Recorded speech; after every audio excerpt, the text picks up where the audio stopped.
Good evening, ladies and gentlemen, and thank you for joining me for tonight's dramatic reading. Today we'll be exploring A Tale of the Macabre.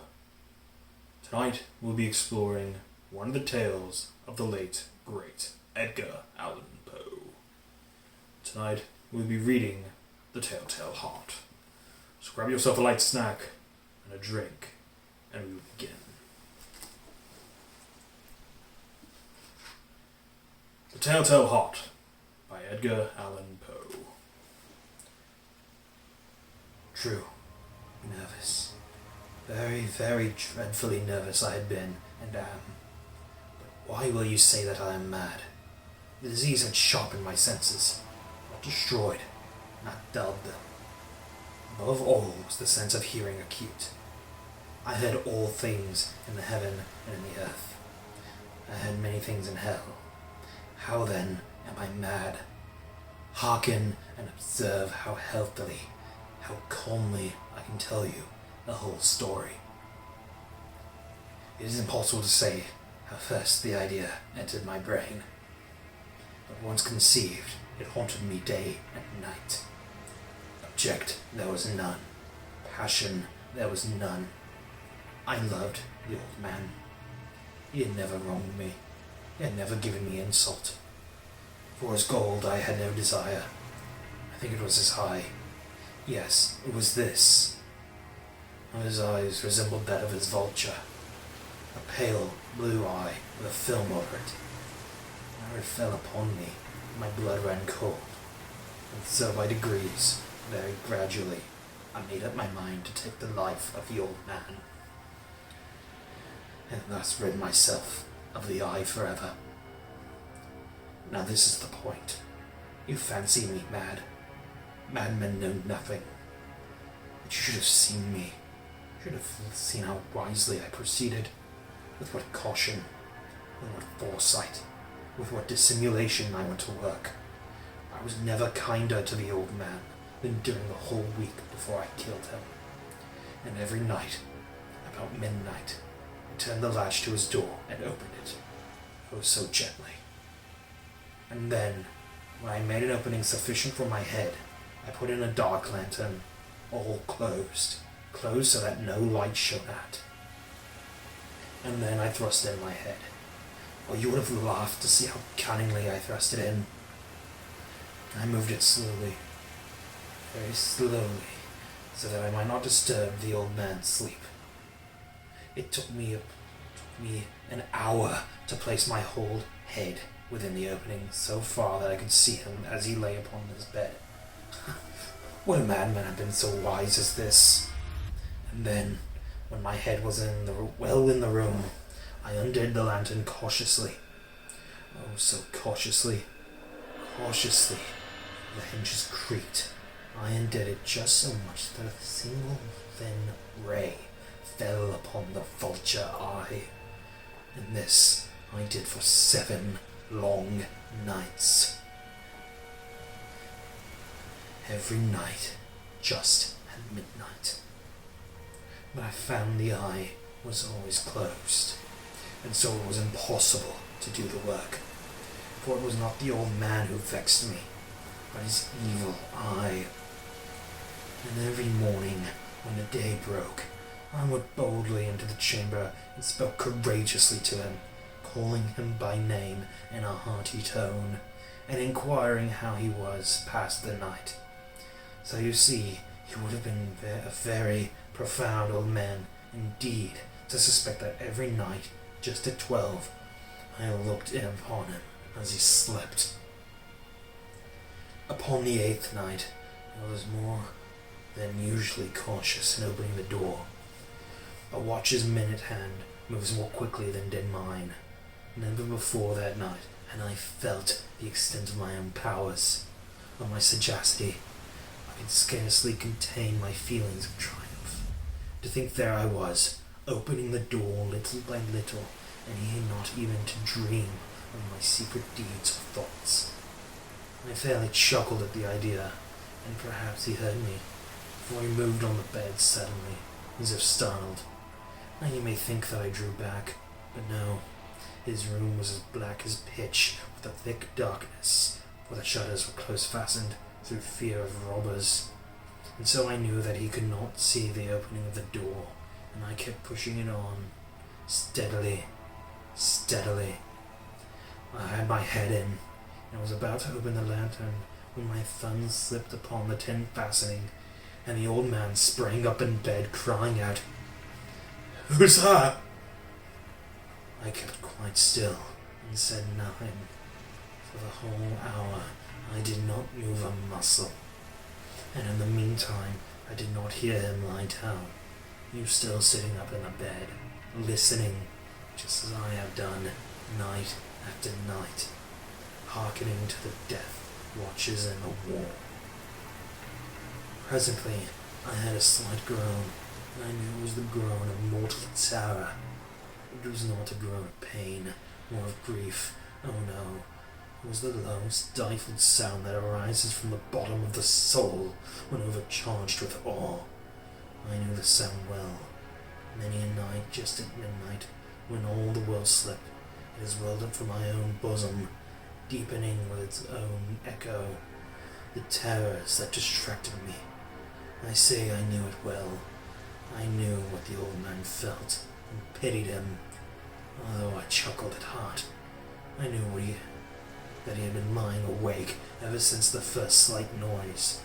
When he had turned in the bed, his fears had been ever since growing upon him. He had been trying to fancy them causeless, but could not. He had been saying to himself, "It's nothing but the wind in the chimney. It is only the mouse crossing the floor.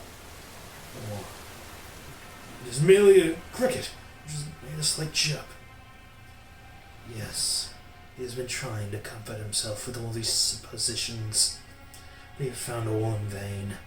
All in vain, because death, in approaching him, had stalked with his black shadow before him, and enveloped the victim. And it was the mournful influence of the unperceived shadow that caused him to feel, although he never saw nor heard, to feel the presence of my head within the room. When I had waited a long time, very patiently, without hearing him lie down, I resolved to open a very, very little crevice in the lantern. So I opened it. You can imagine how stealthily, until at length a single dim ray, like the thread of a spider, shot out from the crevice and fell upon the vulture eye. It was open, wide open, and I grew furious as I gazed upon it. I saw it with perfect distinctness, a dull blue, with a hideous veil over it, that chilled the very marrow in my bones. But I could see nothing else to the old man's face or person, for I had directed the ray, as if by instinct, precisely upon the damned spot. And now I have not told you that what you mistake for madness is but over-acuteness of the senses. Now I say, there came to my ears a low, dull, quick sound, such as a watch makes when enveloped in cotton. I knew that sound well, too. It was the beating of the old man's heart. It increased at my fury. It is the beating of a drum stimulates the soldier to courage.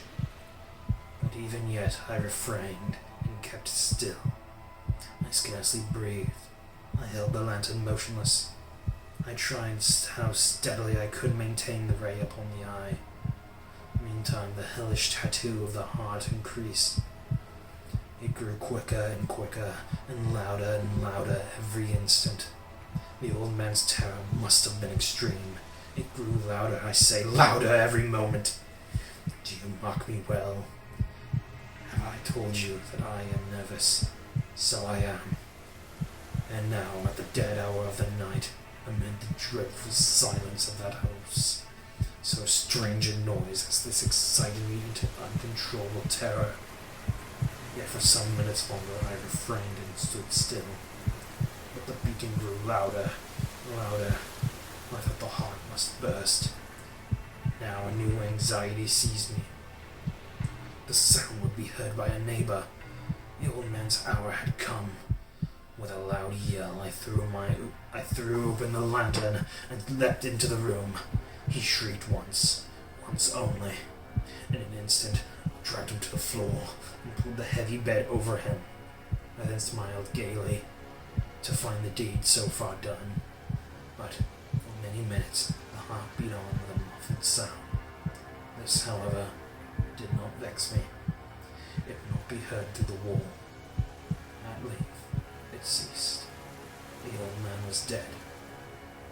I removed the bed and examined the corpse. Yes, it was a stone dead. I placed my hand upon the heart and held it there many minutes. There was no pulsation.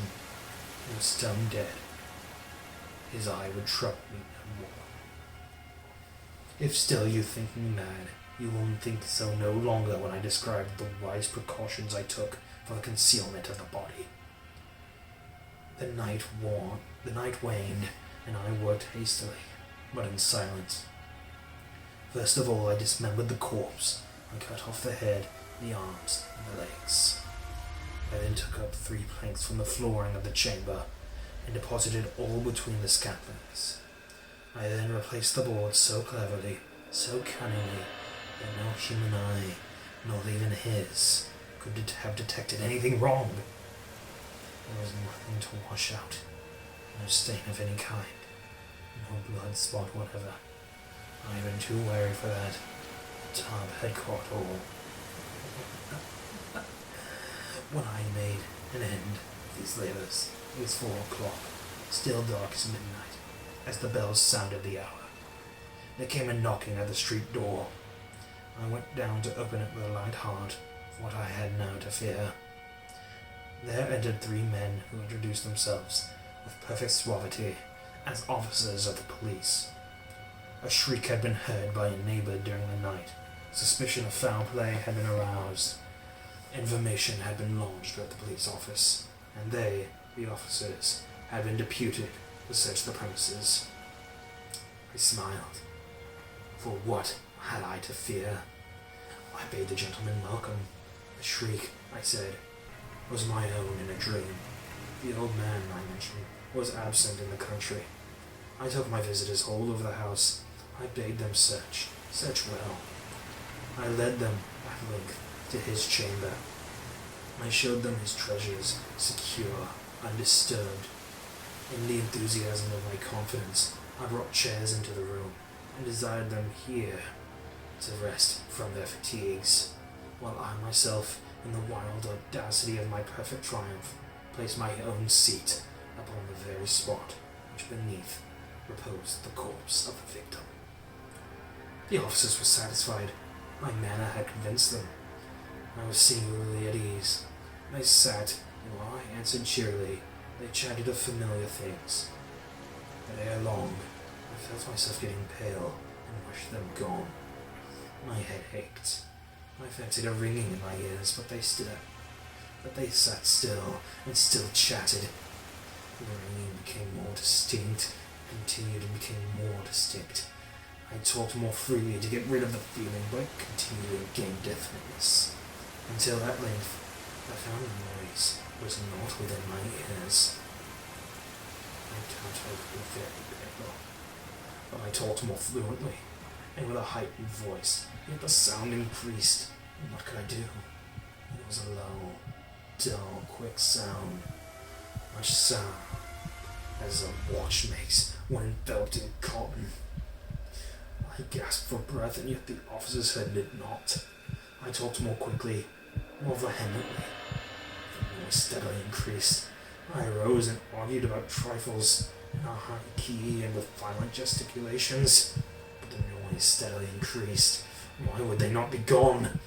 I paced the floor to and fro with heavy strides, as if excited to fury by the observations of the men.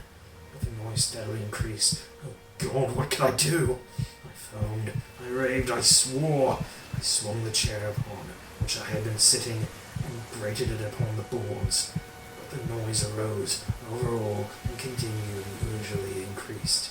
It grew louder, louder, louder, and still the men chatted pleasantly and smiled. Was it possible they heard not? Almighty God, no!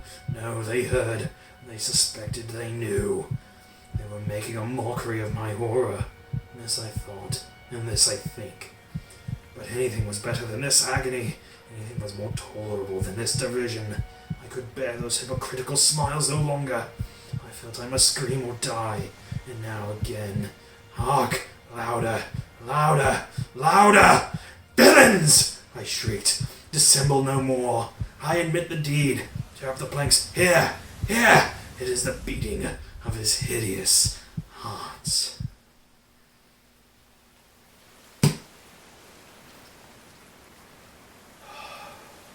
And thus concludes the tale of the Telltale Heart.